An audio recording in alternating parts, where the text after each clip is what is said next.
sobre las cárceles. Cuando me dijeron que tenía que elegir un tema para investigar durante todo el año, pensé solo sobre las cárceles y las personas privadas de su libertad.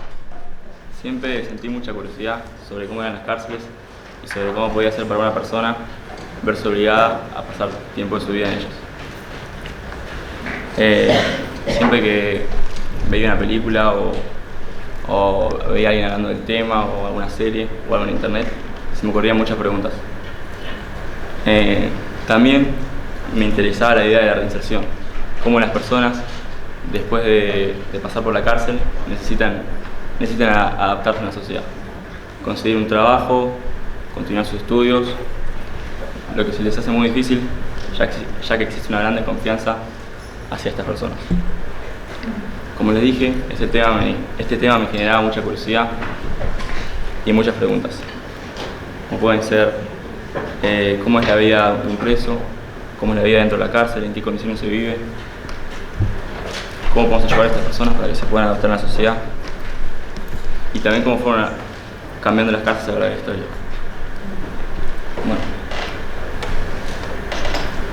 Bueno, según esta última pregunta, me gustaría empezar el trabajo contándoles un poco la historia de las cárceles. Bueno, en la antigua Roma ya existían lugares de encierro, pero no como los conocemos hoy en día. No buscaban rehabilitar ni educar a las personas. Eran más bien usados para prisioneros de guerra o para retener personas antes de ser ejecutadas. Un ejemplo puede ser la cárcel mamertina, como en la imagen, cárcel ubicada cerca del Foro Romano. Esta cárcel era subterránea, lo que la hacía muy oscura y muy húmeda. Las cárceles durante este tiempo eran lugares donde se vivían pésimas condiciones, lo que hacía que muchas veces las personas mueran antes de ser ejecutadas. Bueno, avanzando en el tiempo, durante la Edad Media, los calabozos o mazmorras que se encontraban en castillos, fortalezas o monasterios tampoco eran lugares donde se buscaba rehabilitar ni educar a las personas. Y al igual que en la antigua Roma, eran lugares donde se vivían pésimas condiciones. Muchas veces las personas morían ya sea de hambre, por falta de comida o por enfermedades. Durante esos tiempos, el castigo era un espectáculo. En algunas culturas los condenados eran llevados a hacer trabajos públicos, trabajos forzados, mientras la gente los miraba, los insultaba o los agredía. En otras culturas, si desobedecías al rey, eras llevado al centro de la plaza, donde te ejecutaban o torturaban mientras todos miraban. Ya que el castigo durante este tiempo, como se puede ver en la imagen, ya que, como ven, están todos viendo cómo están torturando a una persona. Ya que el castigo no era solo utilizado para castigar a alguien, sino también para enviar un mensaje a la sociedad. Si rompes la ley, esto te pasará. Esto generaba un efecto disuasivo. Disuadir es cuando una persona, de alguna manera u otra, convence a otra de cambiar de opinión o dejar un propósito. Se basaba en la idea que mediante la exposición del castigo público aplicado a alguien, la sociedad, las personas que están mirando, sintieran miedo a recibir la tortura y evitaran cometer delitos. Como vieron, durante este tiempo, el castigo era una forma de demostrar poder y control. Estos castigos buscaban dar ejemplo, pero terminaron alimentando la violencia. Y así fue como durante el siglo XVII y el siglo XVIII surgieron nuevas ideas.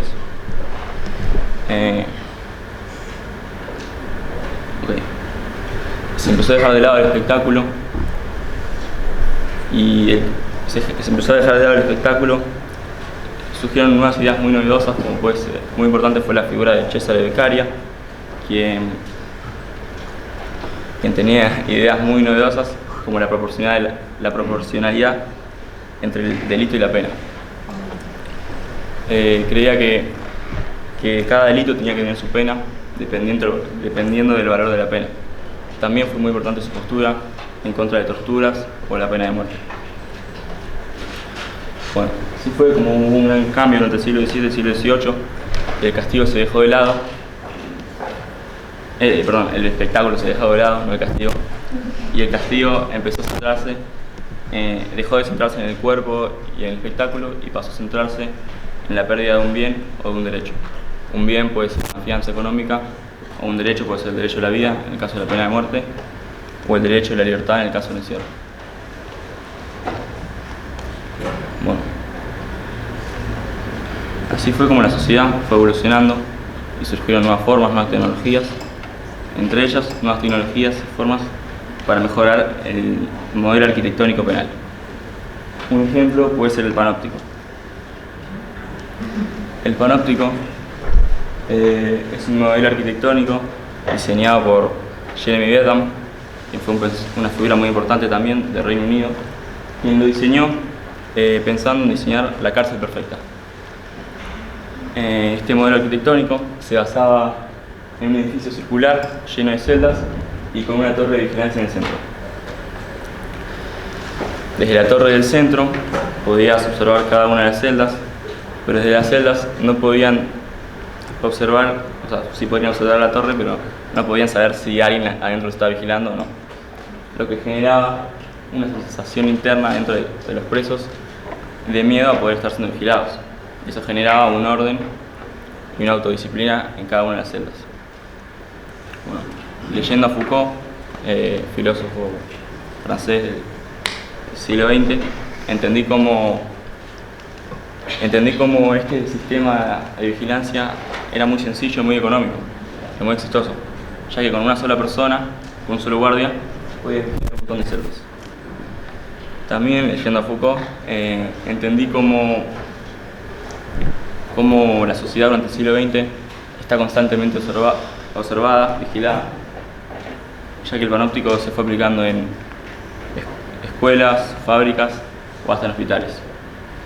Los superiores o los jefes vigilaban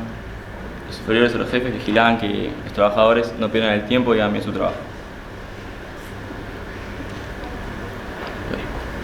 Durante el siglo XX, luego de la gran violencia que dejó la Segunda Guerra Mundial, surgieron, especialmente los campos de concentración, surgieron los derechos humanos. Surgieron los derechos humanos y se empezó a tener conciencia de las malas condiciones que se vivían en estos lugares. Un poco para que no se vuelva a repetir lo que pasó durante la Segunda Guerra Mundial. También, durante el siglo XX, se empezaron a incorporar trabajadores sociales, psicólogos y la educación dentro de la cárcel.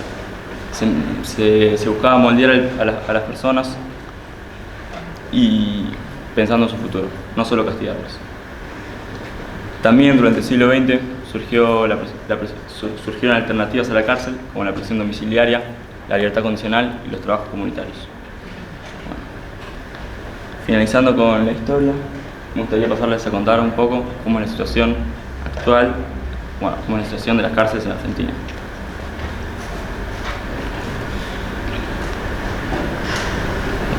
En las cárceles en Argentina actualmente tenemos 342 centros penitenciarios.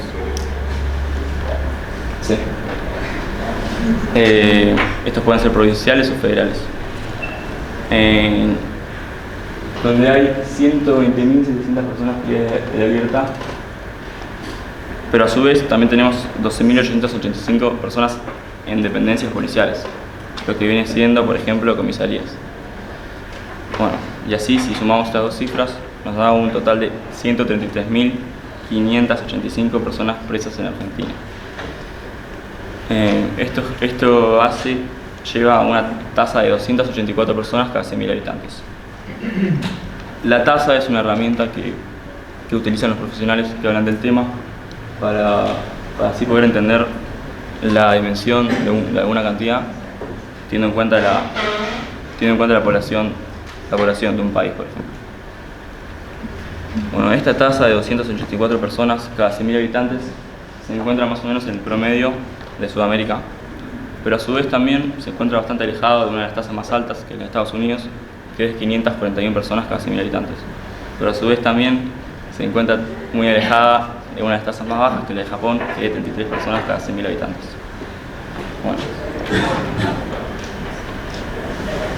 Bueno. Me olvidé decir que todas las estadísticas de las que voy a hablar las saqué del SNEP, que es el Sistema Nacional de Estadísticas de Ejecución de la Pena, quien hizo su último censo en 2024. Y estas estadísticas son hasta 2024 la mayoría. Bueno, siguiendo, en la Argentina está compuesta por un total de... La población carcelaria en la Argentina está compuesta por un 95,5% de varones, un 4,3% de mujeres y un 0,2% de trans o no binarios. Bueno,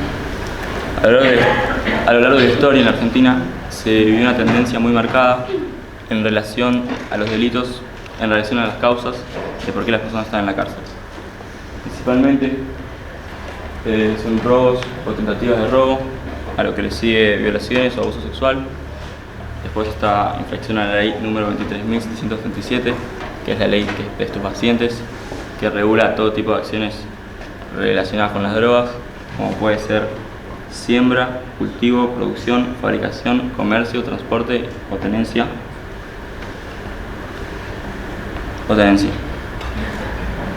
Bueno, después quiero mostrarles este gráfico que muestra cómo fue evolucionando la población carcelaria a lo largo de la historia.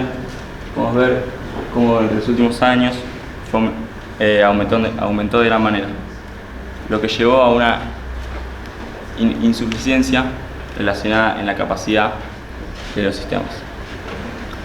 Esto generó una gran sobrepoblación y ya hasta 2018 el total de las cárceles en Argentina funcionaba con un 22% de sobrepoblación.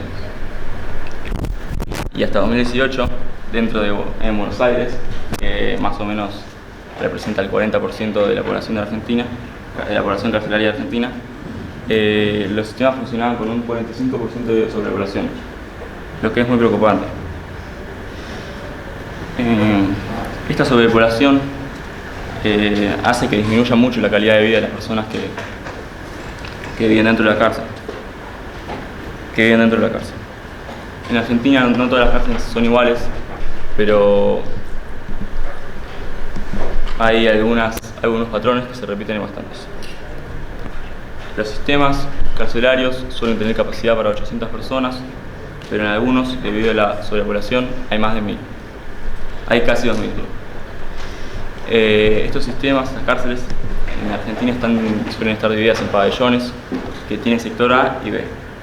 Los pabellones en algunas cárceles quizá tienen capacidad para 80 personas, pero viven más de 100. Bueno, esta sobrepoblación genera un gran hacinamiento que se ve reflejado en el mal higiene, la falta de agua caliente, la falta de agua potable, la suciedad, falta de atención médica, plagas, ratas o hasta cucarachas. Bueno, como les dije, esto no solo hace que disminuya la calidad de vida, sino que también se ven afectados los programas dentro de la cárcel. En la Argentina, dentro de las cárceles, suelen haber programas de deporte que van una vez a la semana a realizar actividades de deporte, y también hay programas de sanidad, quienes realizan cursos o charlas, y también tenemos programas de educación, donde puedes pedir cupos para hacer el primario, el secundario o también para empezar una carrera universitaria. Bueno, como le dije, acá se ve mucho reflejado la sobrepoblación acá. Por ejemplo, en muchos programas hay falta de cupos, debido a la sobrepoblación. También otro ejemplo es que los psicólogos no pueden atender a todos y mucho menos crear vínculos con cada uno. En la Argentina se hace lo que se puede con los pocos recursos que se tienen. Bueno, como les dije, en las cárceles en la Argentina están divididas en pabellones. Hay algunos pabellones de conducta donde las personas luchan cada día en estas condiciones, pero hay otros que están llenos de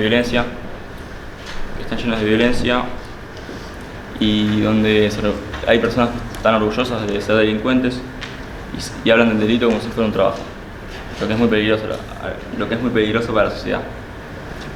Este tipo de personas, cuando salen de la cárcel, pasan 1 o 2 meses y vuelven a cometer delitos y vuelven a entrar en la cárcel.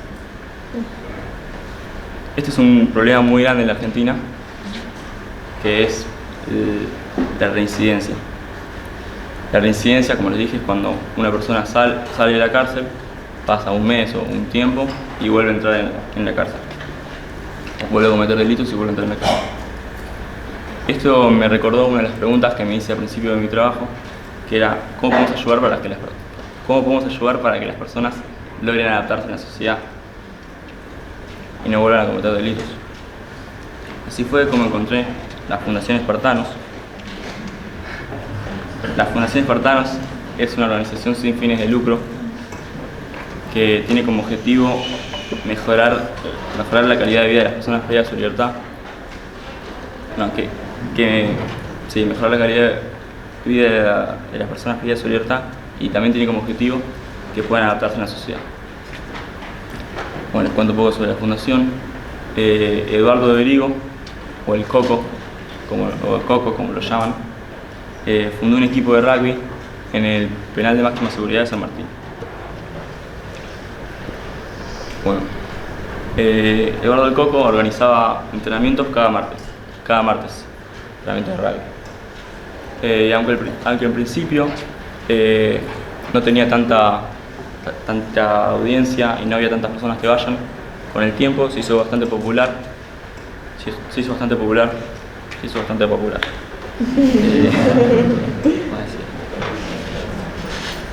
Bueno, y ahí surgió el nombre de los espartanos. Bueno, este programa no solo mejoraba, no era solo el deporte y los valores del rugby, sino que también, gracias a la religión católica y el rezo del rosario, les ayudaba mucho a los presos para cambiar su mentalidad. Este programa fue muy exitoso para mejorar la calidad de vida de las personas dentro de la cárcel, pero también en la afuera, ya que, como les dije, tenía como objetivo ayudar a las personas a adaptarse a la sociedad. Sí. Este programa fue muy exitoso, se fue aplicando en otras cárceles, en otras provincias y también en otros países. Bueno, también se hizo un documental y una serie que está en Disney Plus, si la quieren ver, se llama Los Espartanos. Seguramente si la ven van a entender mucho mejor lo que les estoy explicando. Bueno, este programa fue muy exitoso. Como les dije, fue muy exitoso en relación a la vida de las personas luego de la cárcel. Y ayuda mucho a que las personas se puedan adaptar en la sociedad. Las estadísticas de reincidencia en la Argentina son de un 65%. O sea que el 65% de las personas que salen de la cárcel vuelven a cometer delitos. Pero con este programa, las estadísticas pasaron a ser de un 5%. O sea que solo un 5% volvía a cometer delitos o volvía a la cárcel. O sea que el otro 95% se lograba adaptar a la sociedad. Bueno, luego de leer el libro que tiene y investigar un poco, me comuniqué con ellos para hacer mi práctica. Cuando me comuniqué con ellos, me dijeron que iba a ser imposible que participe de los programas dentro de la cárcel, porque soy menor de edad todavía, pero me contaron que tenían un espacio para que los espartanos en libertad puedan seguir practicando el deporte. La fundación fundó un equipo de rugby llamado Los Espartanos, obviamente, que participa de la URBA, que es la liga de rugby de la provincia de Buenos Aires, profesional. Bueno, me contaron que entrenaban todos los viernes a las 7 de la tarde. Entonces, así fue como un viernes fui a entrenar con ellos.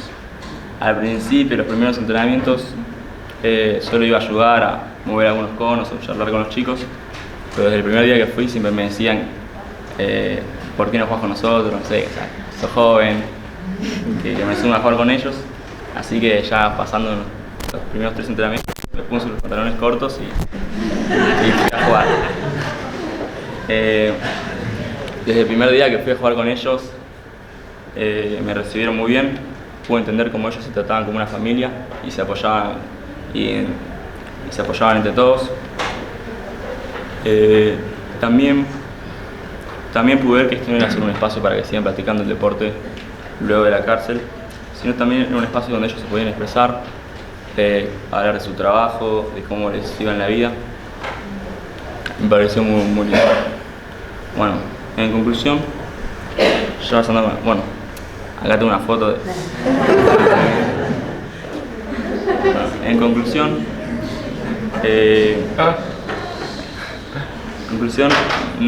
no creo que la cárcel sea un lugar lleno de personas malas, sino un lugar lleno de personas buenas que cometieron algún delito, se equivocaron como podemos equivocar cualquiera de nosotros, pero es necesario que cumplan su condena. También, gracias a mi práctico, pude entender el esfuerzo que hacen todas estas personas luego de estar en la cárcel para no volver a cometer delitos. Y por eso me pareció muy valioso que existan personas o fundaciones que dan de su tiempo para ayudar a estas personas que realmente lo necesitan. Muchas gracias.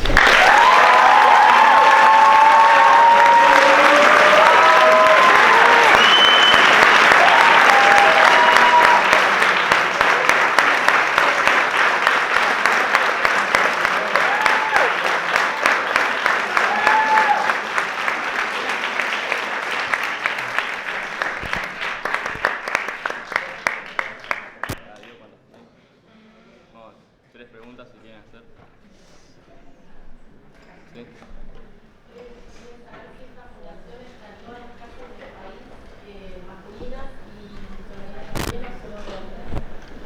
Bueno, sí. No sé si están en todas las cárceles, pero sé que están un montón. Y el otro día, hablando con unos chicos, me contó que uno de los entrenadores que entrena en entrenamiento contó que él también daba clases dentro de una cárcel femenina, así que también está en cárceles femeninas.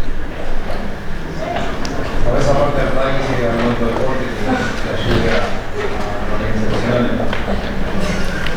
Otro deporte no sé, pero sí vi otras fundaciones que no sé, con la yoga, con cosas de ese estilo, ayudaban a las personas.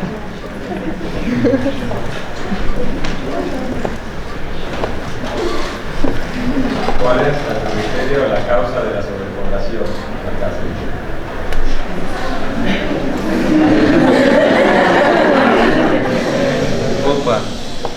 Creo que hay muchas causas, pero una puede ser el exceso del uso de la prisión preventiva. O sea, hay muchas personas que están dentro de la cárcel que están procesadas, o sea, están a la espera de que termine su juicio. O sea, están en la cárcel sin una condena, o sea, están en la cárcel siendo inocentes, lo que no me parece muy justo. Bueno, creo que esa es una de las razones, pero hay un montón de razones.